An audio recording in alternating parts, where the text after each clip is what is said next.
अस्सलामुअलैकुम। आज हम करेंगे chemistry chapter 1 class 11 numerical number 20, 21 and 23। ये बहुत इम्पॉर्टेंट न्यूमेरिकल्स हैं और इस चैप्टर में से या तो एग्जांपल्स आ जाती हैं या न्यूमेरिकल्स थ्योरी आने के चांसेस कम हैं, जबकि न्यूमेरिकल आने के चांसेस 95% से भी ज़्यादा हैं। तो शुरू करते हैं अपनी आज की वीडियो। जी, तो न्यूमेरिकल करने से पहले ये एक फार्मूला है मोल्स फाइंड आउट करने का कि मोल्स इक्वल्स टू मैस इन ग्राम। जिस चीज़ के मोल फाइंड करना चाह रहे हैं उसका मैस पता होना चाहिए ग्राम्स में, और उसका मोलर मैस पता होना चाहिए। ये फार्मूला अगर आपको आता है तो ये न्यूमेरिकल बिल्कुल ही इजी हैं। तो पहले हम स्टेटमेंट पढ़ लेते हैं। वो कहता है calculate the number of grams of Al2S3 which can be prepared by the reaction of 20 gram of Al and 30 gram of sulfur. How much non-limiting reactant is in excess? तो अब हम लिखते हैं इसका गिवन डाटा। सबसे important होता है question में से गिवन डाटा को फाइंड आउट करना, फिर उसके बाद देखना कि फार्मूला कौन सा लग रहा है और फिर देखना कि हमने फाइंड आउट क्या करना है। तो ये तीन चीज़ें अगर आपको आ जाती हैं तो किसी किस्म का भी न्यूमेरिकल, फिज़िक्स का हो या केमिस्ट्री का, कोई प्रॉब्लम क्रिएट नहीं करेगा। जी, तो हमने निकाल लिया है गिवन डाटा न्यूमेरिकल नंबर 20 का। आपने साथ में अपनी टेक्स्ट बुक रख लेनी है और आपने साथ साथ देखते जाना है। सबसे पहले वो कहता है कि grams of Al2S3 find out करें। अब ग्राम्स क्या है? ग्राम्स बेसिकली मैस का ही यूनिट है। तो हम लिख सकते हैं कि हमने यहाँ पर Al2S3 के मैस को ही फाइंड आउट करना है। अच्छा, अब हम इस फार्मूले पर गौर करते हैं। इस फार्मूले पर moles equals to mass in grams divided by molar mass. अच्छा, हमें यहाँ से क्या फाइंड आउट करना है? इसका मैस। मैस अब हम उस वक्त फाइंड करेंगे जब हमें किसी एक चीज़ का पता होगा। मैस का अगर पता चल जाए, सॉरी मोल्स का, तो हम मोलर मैस हम ज़बानी निकाल सकते हैं और मैस फिर निकाला जा सकता है। तो अब हम पहले अच्छा, एक बात याद रखें, पहले चैप्टर में ये जो टेक्निक है 100% लागू होती है कि जिस चीज़ के भी आपको मैस दिया गया है डायरेक्ट आप उसके पहले मोल्स निकाल लें। भाईजान लगी समझ? अच्छा, सबसे अब हम पहले फाइंड आउट करेंगे मोल्स ऑफ Al।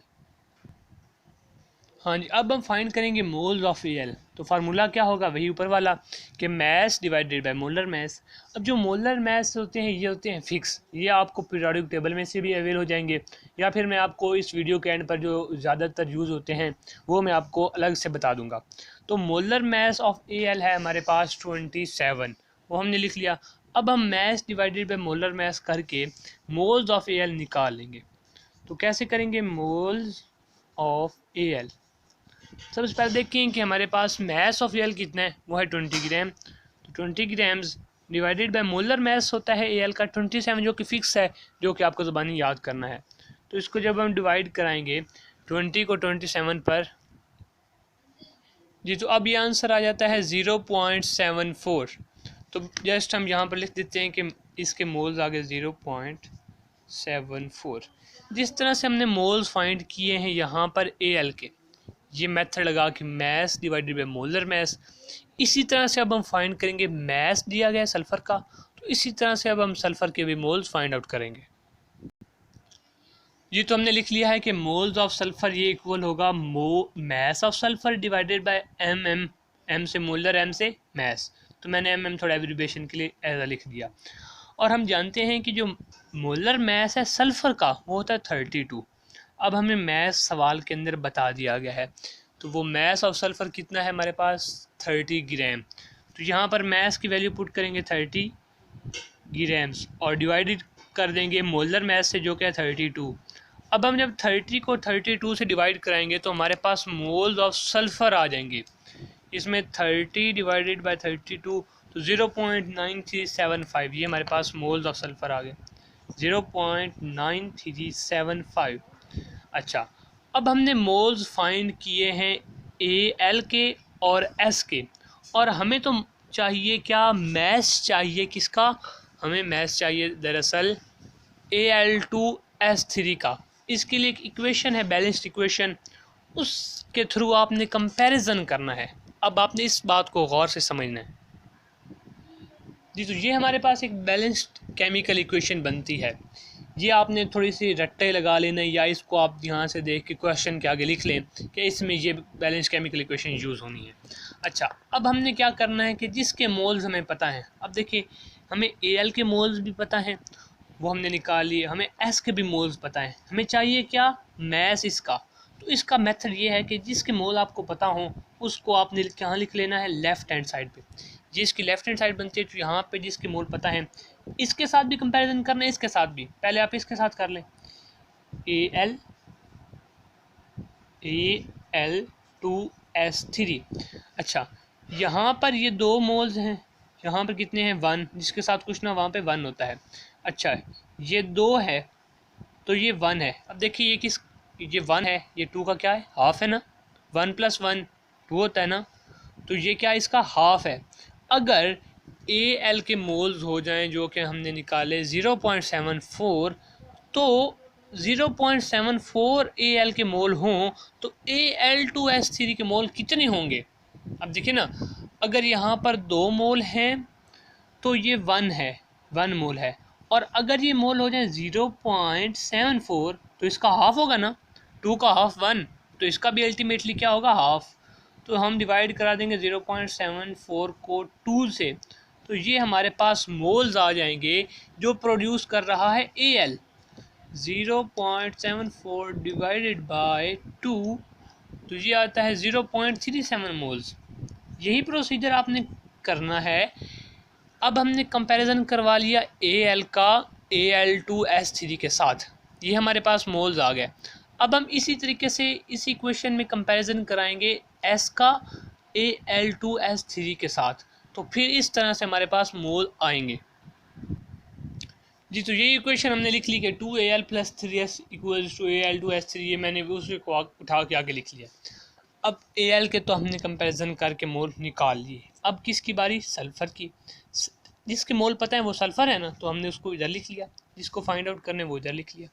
अच्छा, यहाँ पर सल्फ़र 3 मोल पैदा कर रहा है, तो ये कितने कर रहा है, 1 मोल। अगर ये हो जाए 0.9375, ये कहाँ से आया, हमने मोल्स निकाले तो हैं, मैं आपको दिखा देता हूँ। यही तो वैल्यू वहाँ पुट की, S = सल्फ़र के मोल 0.9375, तो वही हमने यहाँ पर 0.9375 लिख लिए।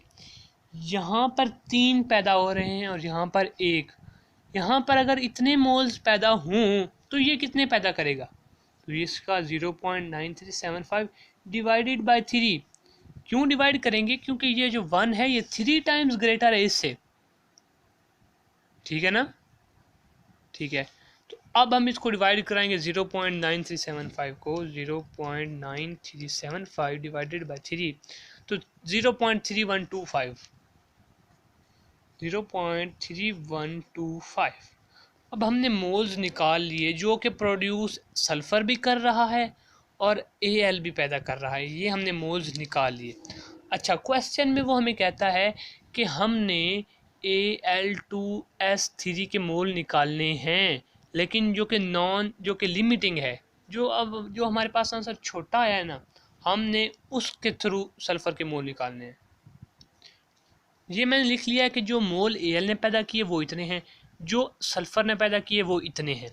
इसमें से जो छोटी वैल्यू है, ठीक है ना, जो छोटी वैल्यू है वो हमारा आंसर बनेगी, वो हमारे मोल्स होंगे। 0.31 छोटी है, 25।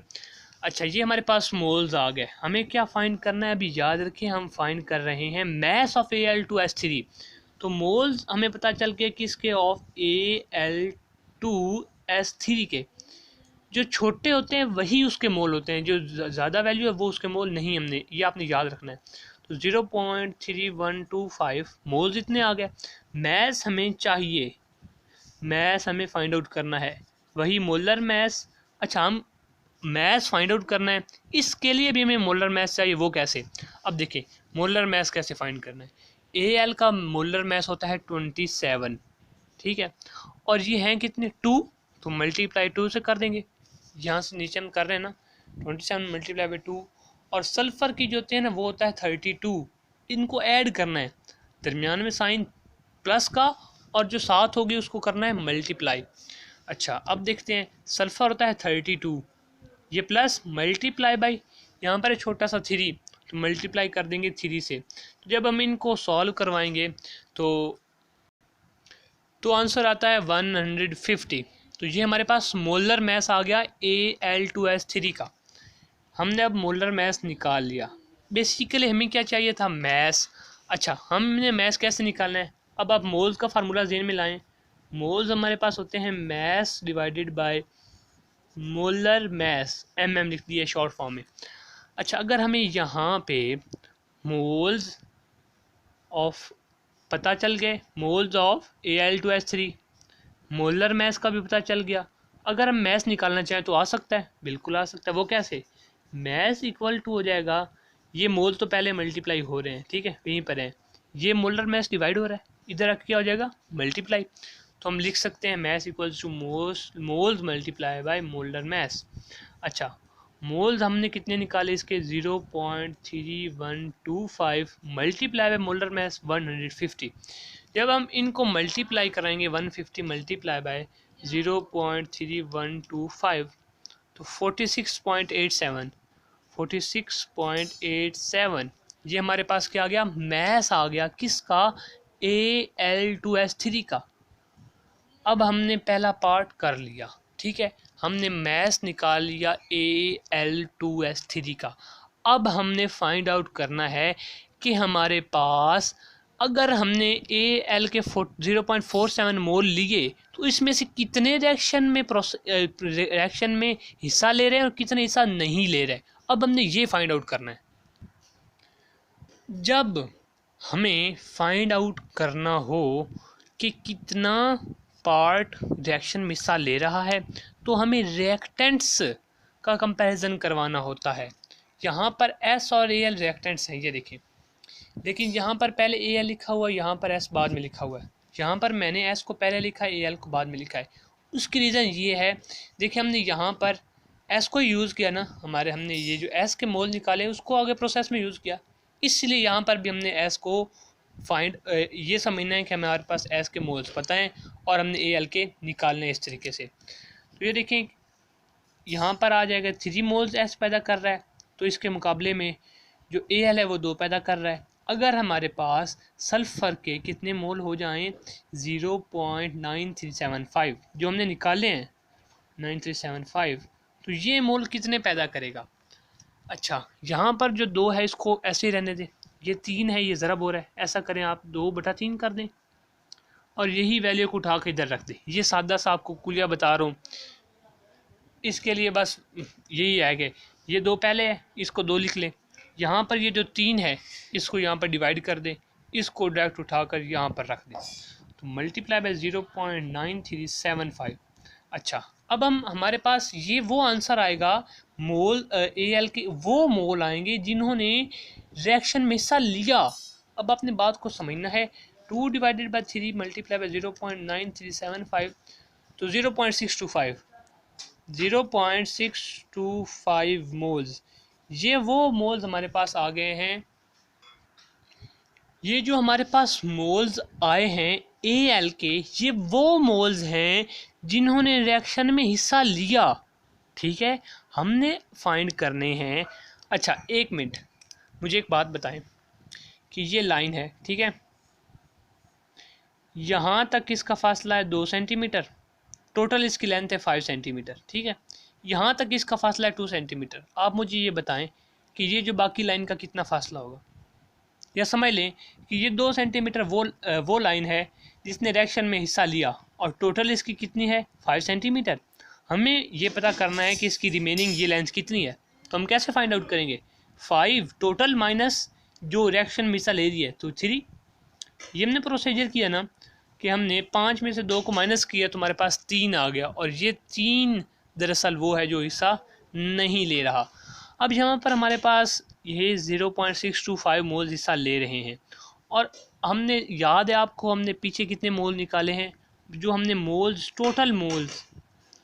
टोटल मोल जो हमने रिएक्शन में लिए किसके, Al के, वो थे हमारे पास 0.74, ठीक है।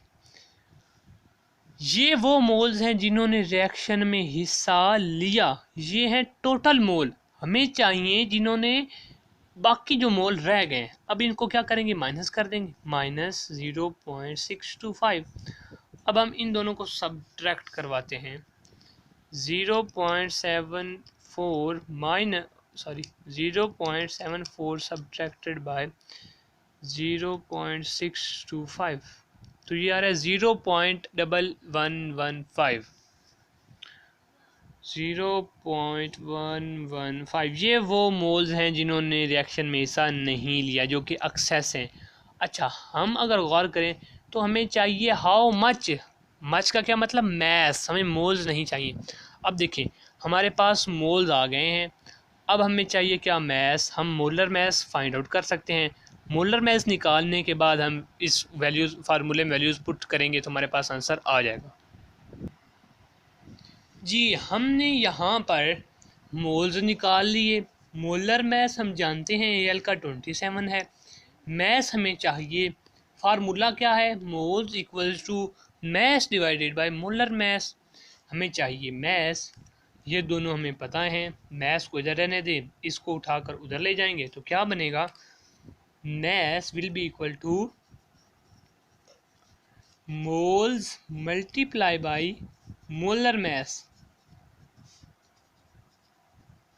हमें मोल्स का भी पता है, मोल्स कितने निकाले, 0.115। इसका मोलर मैस है 27। तो जब हम 0.115 मल्टीप्लाई करवाएंगे 27 से, ये देखें तो हमारे पास आंसर आ रहा है 3.105। 3.105 ये उतना मैस है ग्राम, ये वो मैस है जिसने रिएक्शन में हिस्सा ना लिया। ये जो न्यूमेरिकल था बहुत इंपॉर्टेंट था, थोड़ा सा लेंथी है, इतना लेंथी नहीं है। अब हम थोड़ा इसको समराइज़ करते हैं। हमने किया क्या, इस न्यूमेरिकल में उसने हमें मैस दिए थे एल के, ठीक है, और सल्फ़र के। हमने क्या किया, इन जिनके मैस पता थे हमने उनके निकाल लिए मोल्स। मोल्स निकालने के बाद जो इक्वेशन उसने बताई नहीं है वो हमने थोड़ी ज़बानी याद रखनी है। 2Al + 3s equals to Al2s3। ये इक्वेशन के साथ हमने उनको किया कंपैरिजन। जो हमारे पास सबसे कम मोल्स आए सल्फ़र के, उस मोल्स को मल्टीप्लाई किया मोलर मैस से, तो हमारे पास मैस आ गया जो उसने बोला था। हमने Al2s3 का मैस निकाल लिया। इसी तरीके से फिर हमने रिएक्टेंट्स के मोल्स निकाले, उनका कंपैरिजन किया, और एटलीस्ट हमारे पास घूमता फिराता ये आंसर आ चुका। ये न्यूमेरिकल थोड़ा लेंथी था। अगर आपको वीडियो पसंद आए तो लाइक करें और चैनल को सब्सक्राइब करें। और मैं आपको थोड़े से इंपॉर्टेंट जो हैं, जो ज़्यादातर मोलर मैसेज यूज़ होते हैं न्यूमेरिकल्स में, वो मैं अभी आपको बता देता हूँ। ये इंपॉर्टेंट जो है वो मोलर मैसेज मैंने लिख लिए हैं, आप ध्यान से देख लें। कुछ मैं आपको एक बात बता दूँ, जो हाइड्रोजन है ना, इसका जो मोलर मैस है ये 1.008 है। हम 1.008 इसको कंसीडर करते हैं उस वक्त जब हमारे पास ये हाइड्रोजन एटम सेपरेटली यूज़ हो। जब ये किसी एटम के साथ मिलकर कंपाउंड बना दे, मॉलिक्यूल बना दे, तो फिर हम इसको 1 कंज्यूम कर लेते हैं। मिसाल के तौर पर अगर H यूज़ हुआ है तो 1.008, अगर H2O आ गया है तो 1 आएगा। तो ये थोड़ी बात थी। कार्बन का 12, ऑक्सीजन का 16, नाइट्रोजन का, फ्लोरीन का, सोडियम का, मैग्नीशियम का, एल्यूमिनियम का, सिलिकॉन का, पोटाशियम का, कैल्शियम, ये सब मैंने लिख दिए हैं बरत। यहाँ से आप इसका स्क्रीनशॉट ले लें, नोट कर लें, जो मर्ज़ी कर लें। तो ये वो इंपॉर्टेंट मोलर मैसेज हैं जो अक्सर यूज़ होते हैं। अगर आपको वीडियो पसंद आई तो वीडियो को लाइक करें, चैनल को सब्सक्राइब करें और अपने दोस्तों में शेयर करें ताकि उनका भी भला हो। और कमेंट्स ज़रूर किया करें। अगर आपको नेक्स्ट वीडियो चाहिए तो कमेंट्स में ज़रूर बताएं, जिसमें मैं 21 करवाऊँगा, 23 करवा दूँगा, 22 भी करवा दूँगा। और हमने एक सीरीज़ स्टार्ट की हुई थी इंग्लिश की, तो वो इंग्लिश की माजरत से कि मेरी तबीयत थोड़ी कुछ अरसे से ख़राब रही, 2-3 दिन, तो मैं वीडियो अपलोड नहीं कर सका। तो आइंदा से इंशाल्लाह मैं वीडियो ज़रूर अपलोड किया करूँगा।